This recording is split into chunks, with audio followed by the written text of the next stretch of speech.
অনির্বন কাপিল কিচেনের সবাই স্বাগত। তো আমি আজকে পনির রানবো, যে ছোটো ছোটো করে কেটে নিয়েছি, আর এই যে আলু আর এই যে টমেটোর। আজকে নিরামিষ রানবো, কেন কি আমরা আজকে মঙ্গলবার খাই না। তাতে তোমরা দেখো আমি কীভাবে রানবি নিরামিষ পনির। তো পয়লায় আমি তেল দিয়ে দেবো, এবার একটু হলুদ দিয়ে দেবো, ভেজে নেবো। আলু কড়া প্রথমে ভেজে নেব।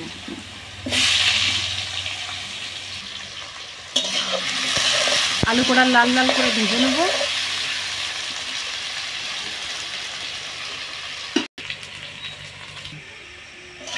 আমার আলু ভাজা হয়ে গেছে, এই যে লাল লাল করে আমি এবার তুলে নেব।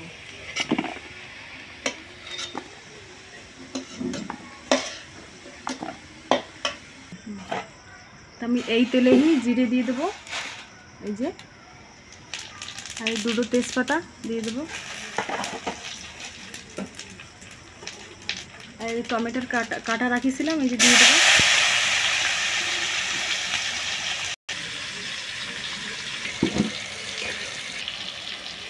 পয়লা আমি এই যে হলুদ দিয়ে দেবো 1.5 চামচ,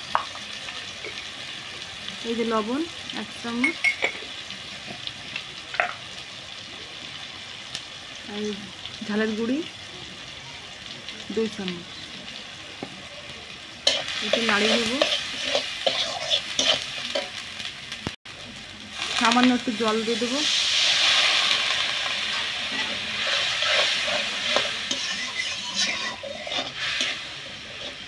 কেন মঙ্গলবার আজকে আমরা খাই না, সেই জন্যই তো আমরা নিরামিষ করি হার মঙ্গলবারে। তা হার মঙ্গলবারে আমার বাড়ির মা আছে, বাড়ির মার পুজো করি। বিভিন্ন রকমের প্রসাদ বানাইতি, কোনো দিন খিচুড়ি, কোনো দিন সুজি, কোনো দিন চালের পায়েস। তা কিছু বানাতে পারিনি বলে কপিল বন্দে নিয়ে আইছে, বন্দে নিয়ে পুজো করব। দেখো টমেটোর গ্রেভিটা খুব সুন্দর লাল হয়েছে। এবার আমি এই পনির আর আলু একসাথেই দিয়ে দেবো, একসাথে একটু কষাবো। কেন কি আমি পনির ভাজবো না, ভাজলে একটু শক্ত হয়ে যায়। এইভাবে রান্না করলে পনিরের ভিতরে সব স্বাদ চলে যায়, এই সব মশলা চলে যায় এর ভিতরে। এই দেখো মশলা হয়ে গেছে, প্রায় ভাজা হয়ে গেছে পনিরটা। এবার আমি এতে দিয়ে দেবো জল।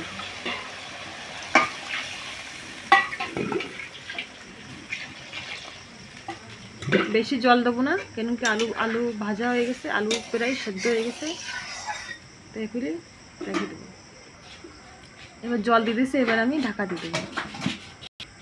আমি এই যে ঢেকে দিচ্ছি, এবার 15 মিনিট পরে খুলবো। আসো আমার মারে তোমাকে সবাই দেখাই নিয়ে আসি। তো এই যে আমার মার মন্দির, আসো কপিল খুলে দেখা হবে।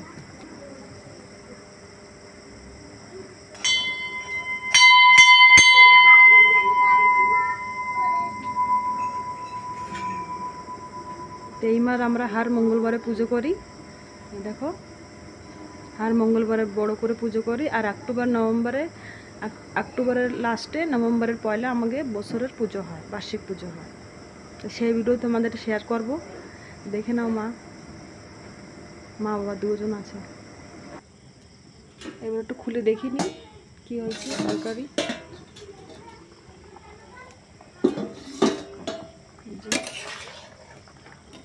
এখনো ফুটতেছে। তো পনির তরকারি আমার হয়ে গেছে, এবার আমি নামাই নেব। তো এবার একটু গরম মশলা দিয়ে উপরে গরম মশলা দেব।